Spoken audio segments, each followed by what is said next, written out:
Hello अनि नमस्ते सबैजनालाई। आज चाहिँ मेरो पुकुली माया नुहाएर यहाँ फ्रेस फिल गर्दैछिन्। बडीमा पानी पर्ने बित्तिकै रमाएर खुसी भएर कस्तो इन्जोय लिन्छन् के सावरलाई पनि।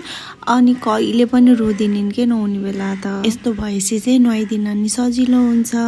यहाँ पुसपास गर्न लागेको कस्तो ठुलो मान्छे जस्तो ज्ञानी भएर बसिछिन्। नुहाइ धुवाइ गर्दै काम कहाँ सकिन्छ र। अब मेन त बडी मसाजै भयो।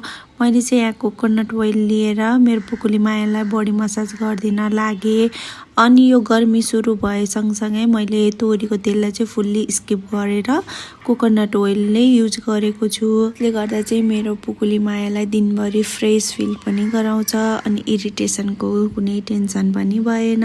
उसलाई चाहिँ राम्रोसँग सुताएर ब्याक मसाज गर्छु भनेको उसले दिने कति चकचके भएकी चाहिँ मेरो पुकुली माया आजभोलि। पुकुली मायाको चकचक बढेर तेल लाउने बेला चाहिँ खासै मान्दिनिन् है। अनि यो मसाजका केही स्टेपहरू गर्दाखेरि चाहिँ उसलाई जिस्काको उसँग खेलेको जस्तो फिल हुन्छ होला।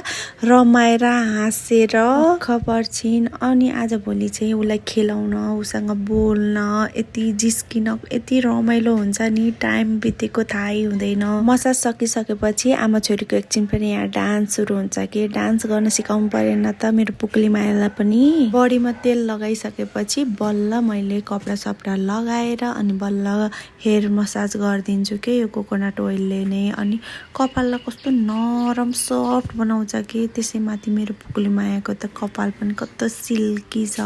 इरिटेट भइसकेकी थिइन्। उसलाई बोकेर हिँड्नु पर्ने थियो अनि मैले चाहिँ यो कपाल सपाल कोरेर एकैचोटि बोक्छु भनेको थिएँ तर मान्दै थिइन्। अनि बाबाले आएर हँसाएर ऊ चाहिँ मक्क पर्दै हाँस्दै कपाल कोर्न नि दिएकी छिन्। कपाल चाहिँ सुकेको थिएन, कोरिदिए मात्र बाँधिन। अनि एकछिन पछि चाहिँ उसलाई खाना खुवाउनतिर लागेँ। म चाहिँ चाउलीमा पनि खुवाउन लागेको उसलाई चाहिँ मैले।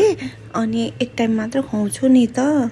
अनि उसलाई चाहिँ खुवाउन केही टेन्सन छैन कि जे पकाएर खुवाए पनि कस्तो मिठो मानेर सबै फिनिस गर्छिन्।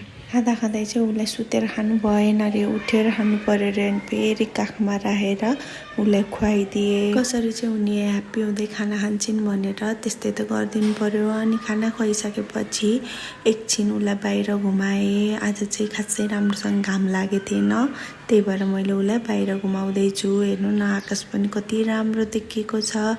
अनि मेरो पुकुली मायालाई एकछिन बाहिर चरीहरू पनि देखाएँ। अब चाहिँ मेरो पुकुली मायालाई निन्द्रा लाग्यो अनि झगडा गरिन्। अनि मैले चाहिँ उसलाई काखमा हल्लाएर सुताइदिएँ। पहिला त फिडिङ गर्दै कस्तो मजाले सुत्थिन्। आजभोलि चाहिँ उसलाई काखमा सुताउनु पर्छ। यसरी एकछिन भए पनि सुत्दिँदा कस्तो आनन्द फिल हुन्छ कि रिल्याक्स फिल हुन्छ। माइन्ड पनि फ्रेस हुन्छ। उसको पनि आफ्नो पनि दिनभरि हेरेको हुन्छ नि त।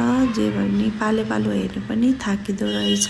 भिडियोलाई अन्तिमसम्म हेरिदिनु भएकोमा हजुरहरूलाई धेरै धन्यवाद। अनि नयाँ साथी हुनुहुन्छ भने जोडिन कन्जुसाइ नगर्नु होला। लाइक र कमेन्ट पनि छोडिदिनु होला। हस्त बाई।